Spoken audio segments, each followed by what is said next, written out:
Morning, everyone. How are we this morning? Oh, that is nothing. How are we this morning? Thank you, right here at the front. So, like she just said, my name is Colton Silva. I am a graduating senior at Benicia High School. Yeah, and I will be reading scripture this morning. This morning, we will be reading Mark 6:45 through 52. And let us begin. Immediately, Jesus made his disciples get into the boat and go on ahead to him of Bethsaida, while he dismissed the crowd.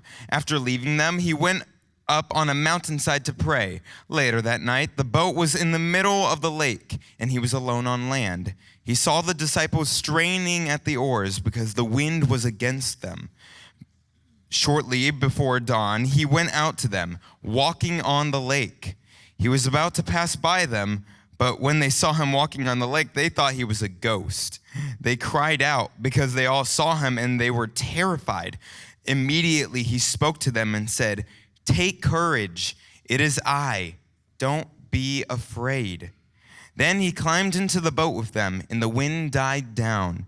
Then they were completely amazed, for they had not understood about the loaves. Their hearts were hardened. This is the word of the Lord. Thanks be to God. That's great. Hey, so Colton's a senior. This is fun to get to know our seniors a little bit. You've got how many days left of school? Like 20? He doesn't even know. I figured you'd be like on your phone counting this stuff down. That's good. All right, so what are you going to be doing after high school?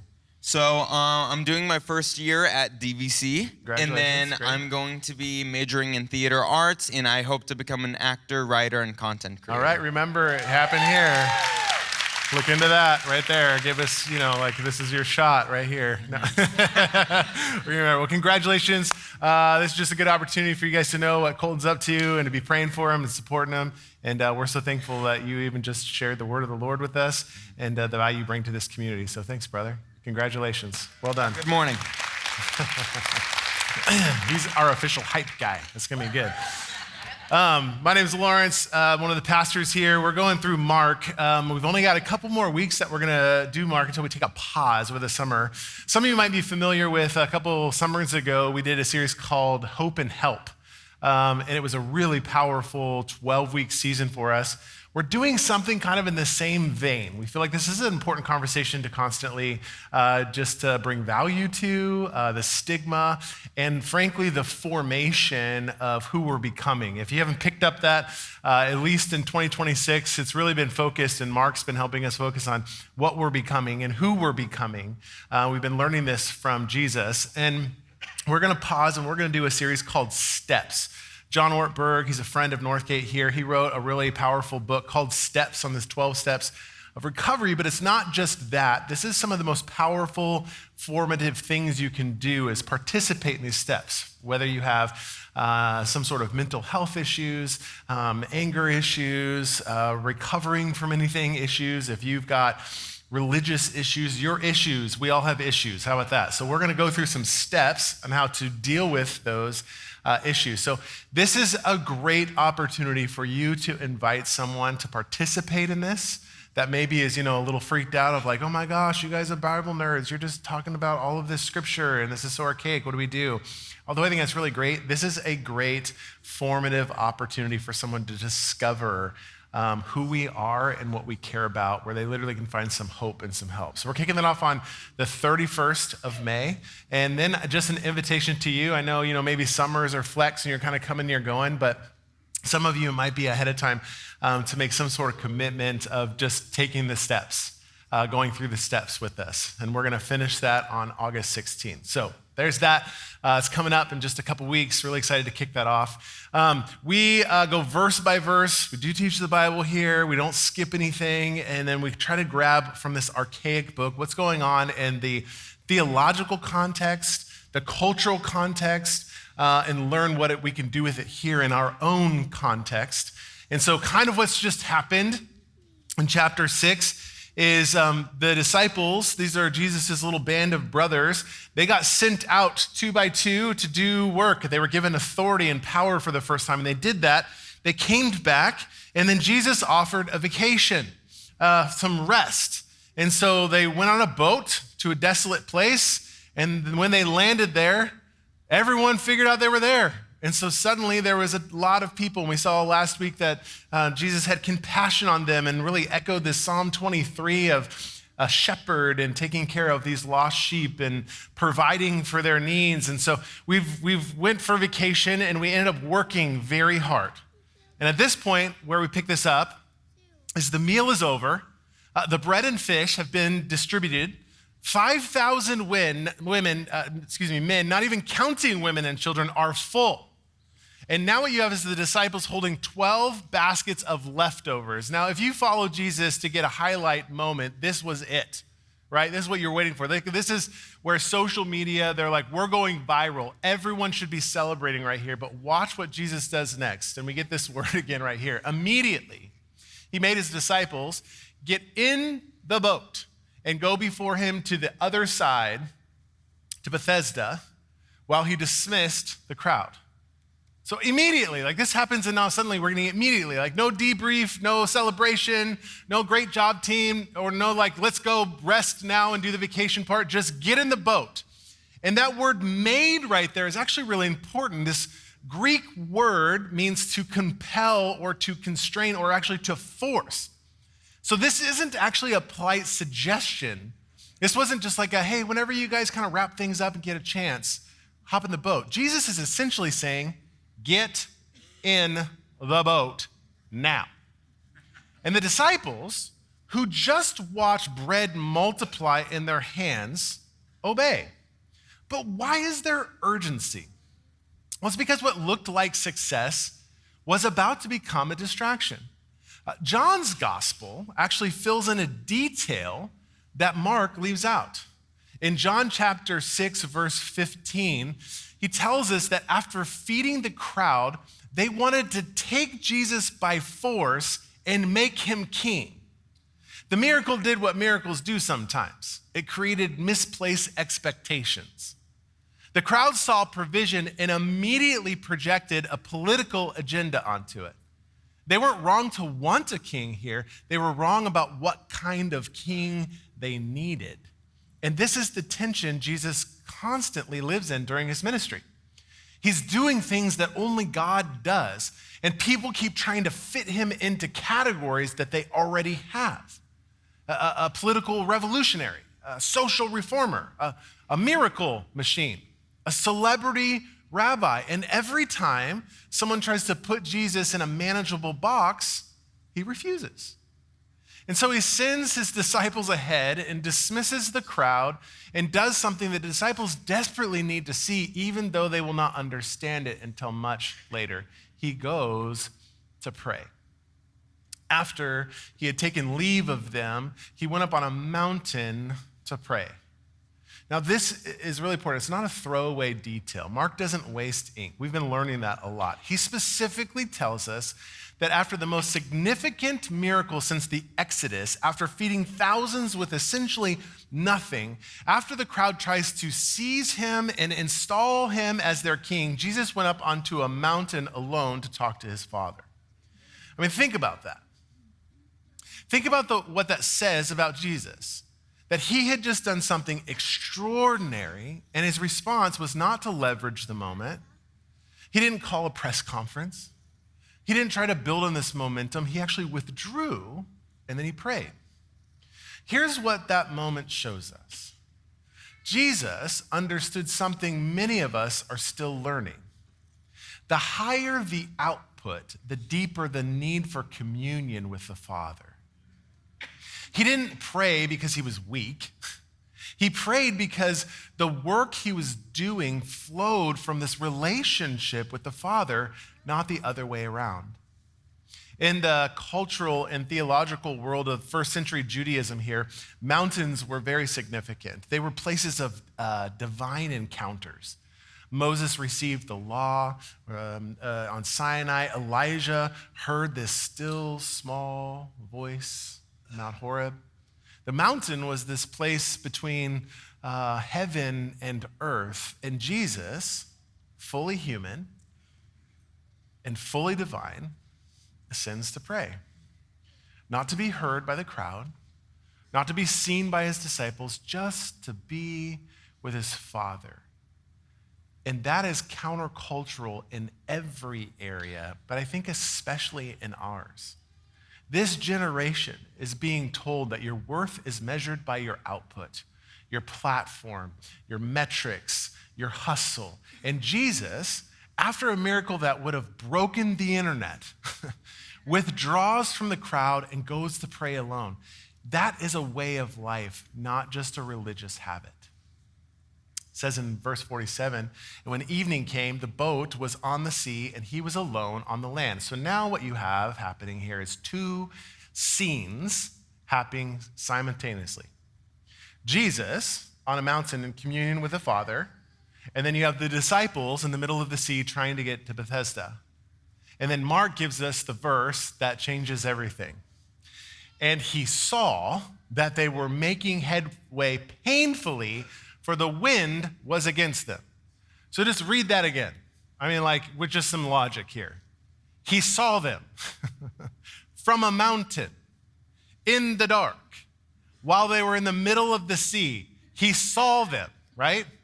Now, some of you are moved by this detail, and some of you are like raising your hands like, wait, how? Come on, practically speaking, the sea is miles wide. It's nighttime, and he can see them? And that's exactly the point. He can see them. The one who just multiplied bread and fish, the one whose voice literally the wind obeyed in Mark chapter 4, the one who's walking towards them in just a few verses on top of the water sees them, all of them, in the dark, in the storm. There is enormous comfort in that for those of you who feel like your struggle is invisible. Like you're in the middle of something hard and nobody knows it. And, God's just off somewhere doing more important things. Mark chapter 6, verse 48 says no. He sees you making headway painfully. He sees the wind against you, and he's not indifferent. Painfully here is a powerful translation. The Greek word carries this idea of being tormented or tested, even tortured.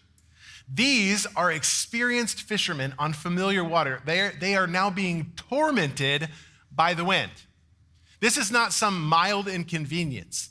We need to understand they left the shore sometime after evening, and the fourth watch of the night begins at 3 a.m. and ends at 6 a.m. That means by the time Jesus shows up, and we'll see this in just a second, they have been fighting this for somewhere between 6 and 9 hours. So just let that sit with you for a second. 6 to 9 hours in the dark, against the wind, going nowhere fast. Can anybody relate to that? Not literal boat, but the feeling of that. Like you're just doing everything you know how to do. You're not off the path. You're in the boat that Jesus told you to get in. You're rowing, and the wind just is against you. And not a little headwind to like push through in 20 minutes. The kind that wears you down for hours, maybe over months, over years. Some of you are in that right now. A career that feels stuck. Maybe it's a relationship that feels like a constant grind. A faith you're holding on to, but it costs you something every day. A mental health battle that nobody sees from the outside because you're just still showing up. And you're making headway painfully. And the wind is against you. And he sees you. And about the fourth watch of the night, he came to them walking on the sea. The fourth watch, not the first or the second or even the third. It's like he waited. It's like he let him struggle. He let the wind build. He let the night get dark and long. And that is uncomfortable truth for those of us who want God to move quickly. And most of us want God to move quickly. But the fourth watch of the night is intentional. Not because Jesus is slow or uncaring, but because He's the kind of God who shows up in the darkest part of the night. In Jewish thought, the night was structured in watches, and the fourth watch was the final one, just before dawn. So Jesus comes in the darkest hour, on the edge of morning, not to abandon them to darkness, but to walk through it toward them. And then walking on the sea. I mean, like that phrase should stop us completely. I think sometimes we just read this and we're like, oh yeah, he walked on water, right? There's something else about the sea and water in the ancient world. The sea wasn't just water, it was chaos. Like that's what it represented. Disorder, like the untamable, threatening deep. And in Jewish thought, the sea represented everything that was beyond human control. Everything that devoured, everything that was hostile to life and order. And then you see in the Old Testament, there is one figure who walks on the sea. Job chapter 9, verse 8 says, of God, who alone stretched out the heavens and trampled the waves of the sea. He says, then no human has, only God. So when Jesus walks on the sea, Mark is not just recording a spectacular moment right here. He's literally making a theological statement. The one who walks on the chaos is here. And then comes the verse that's puzzled commentators for centuries. He meant to pass by them. That phrase has tripped up people because it sounds like Jesus was going to ignore them, right? He was just going to pass by them. You're like, what does that even mean, right? He came all the way across the sea in the middle of the night, walking on the water, and he was just going to walk past the boat? The answer is in the Greek word right here, perinthin.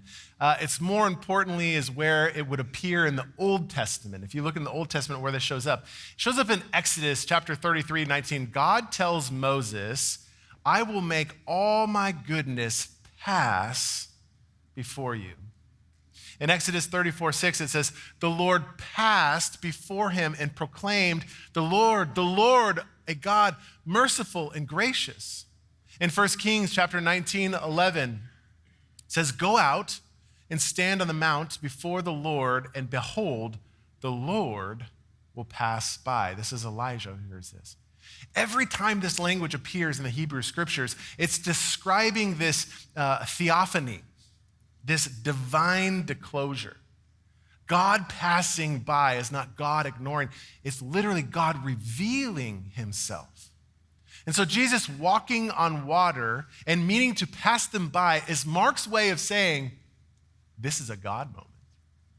This is the Lord passing by. This is divine revelation in motion, literally. This is him revealing himself, but they miss it. The disciples just didn't recognize it. It says, but they saw him walking on the sea and they thought it was a ghost, and they cried out. For they all saw him and they were terrified. And here's where it gets both deeply human and a little bit funny. Because if you've been rowing a boat in the dark for 6 to 9 hours against a violent wind and a figure appears walking towards you on top of the waves, your first instinct is not going to be like, yes, theology. I'm connecting the dots, right? Your first instinct is going to be what theirs was. Like, it's a ghost, it's a phantom. Like, whatever ancient Aramaic word translated to like, I'm actually losing my mind right now. They're thinking like, I knew I should have stayed home. We were supposed to be on vacation. So they cry out. They're terrified. And in this moment, you can see every personality in the boat responding differently. Like somebody is already rowing harder the opposite direction, right? Somebody is frozen, just processing. Someone is thinking about the theology of whether or not ghosts are real, right? And someone's asking everyone, please calm down so we can assess the situation. Like, what is happening right now? And so then Jesus speaks and says, but immediately, golly, there's that word again. Immediately, he spoke to them and said, take heart, it is I. Do not be afraid. So it is I is 3 words in English. It's 2 words in the Greek in which it was written. Ego eimi, which is I am. That is not a casual conversation, friends. That is a name. In Exodus chapter 3, verse 14, when Moses asked God who he should say sent him, God says, I am who I am. Say this to the people of Israel, I am has sent me to you. In Isaiah chapter 43, verse 10, God says, that you may know and believe me and understand that I am he. Before me, no God was formed. Now shall there be any after me.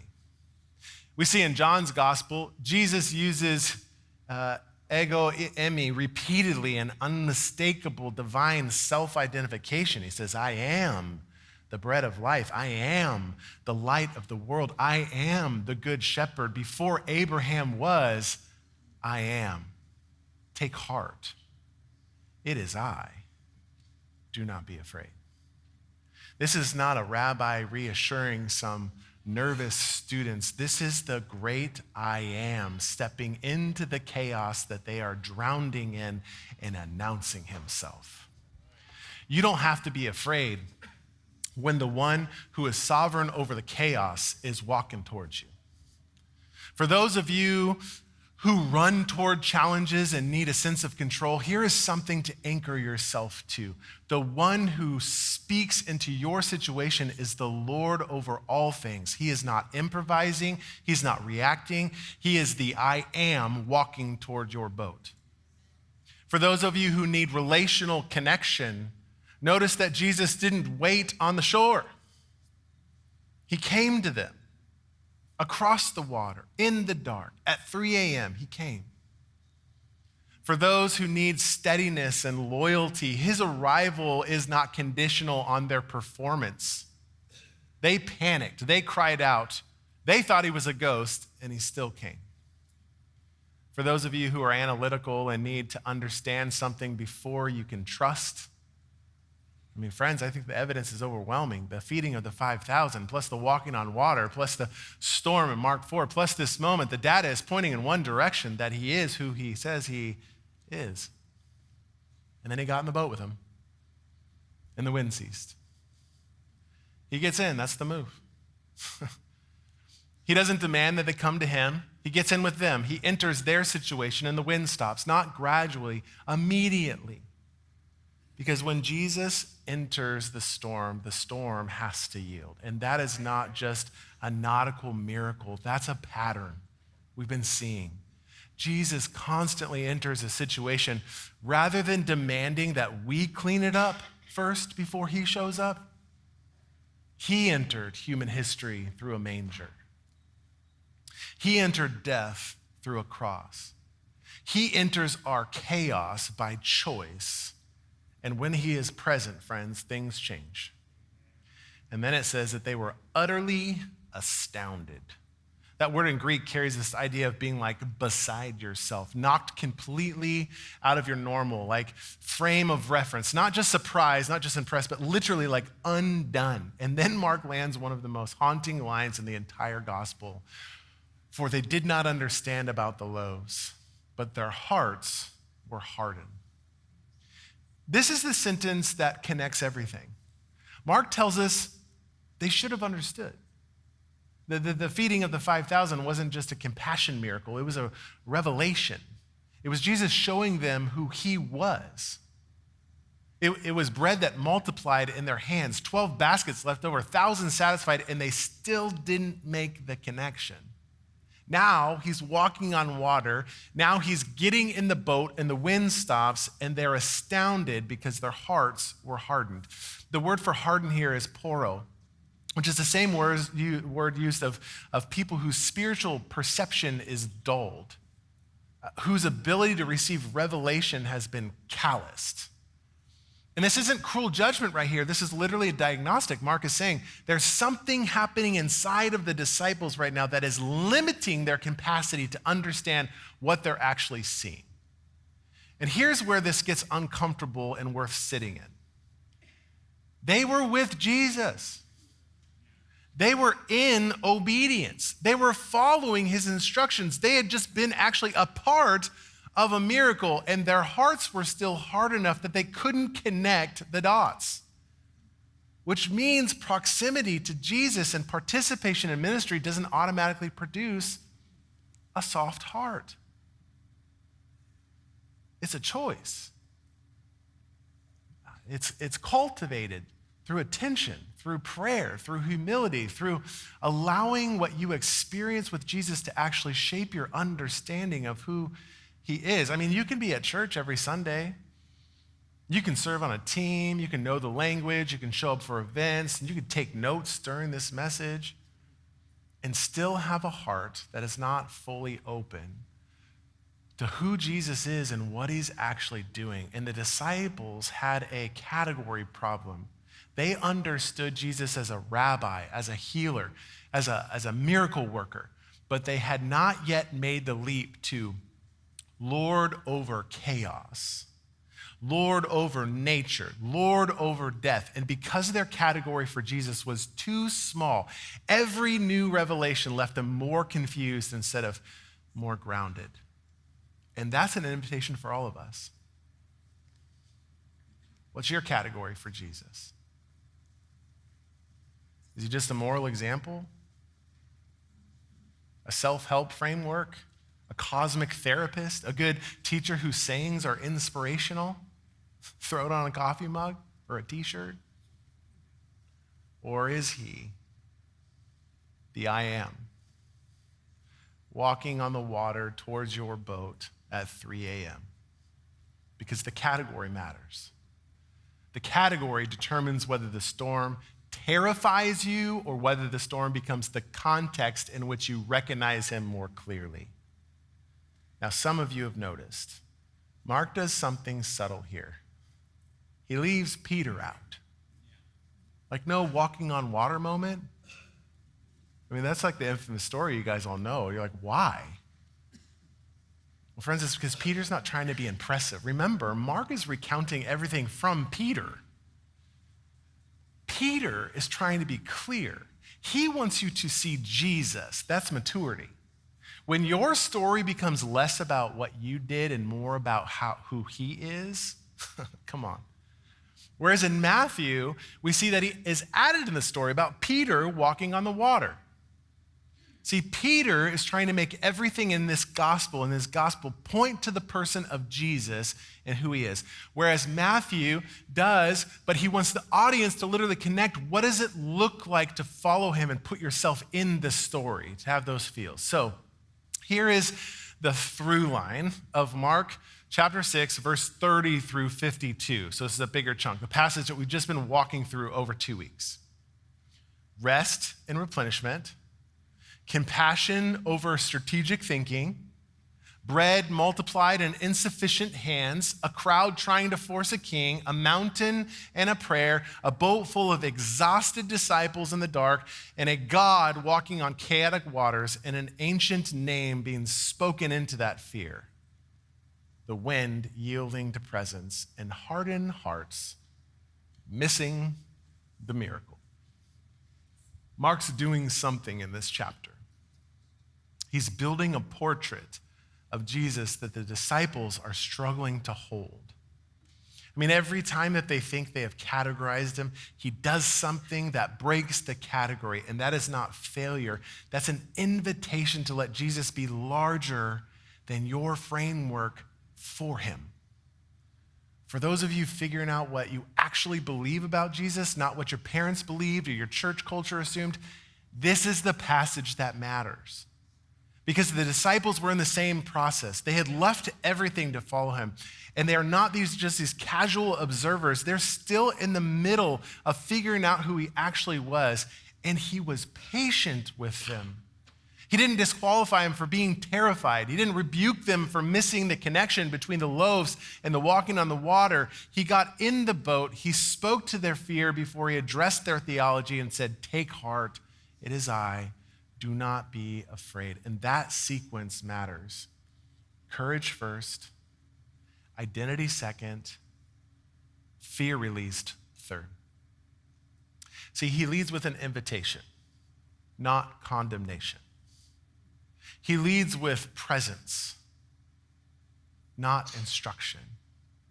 He leads with, "I am here," before he leads with, Here's what you should understand. And that's still how he comes to us. Not demanding that we have our theology all figured out before he shows up, not waiting until we have processed all of our doubts. He walks towards us in the darkest part of the night, in the chaos we are exhausted from fighting, and he says the same thing he said to the 12 men on the Sea of Galilee. Take heart. I am here.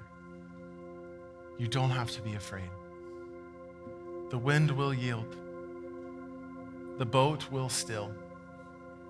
The dark will lift. Not because the storm wasn't real, it was. Not because the night was long, it was. But because the I am stepped in. And when he steps in, things change. Not always the way that you planned, not always at the watch of night that you wanted, but the change comes, presence comes. And the invitation is to let that be enough. To soften what has been hardened, to open what fear has closed, and to recognize him when he walks towards you in ways that you did not expect. The disciples, they eventually got there. So can you. So take heart. I am here. You don't have to be afraid. And when he steps in your boat, everything changes. Everything.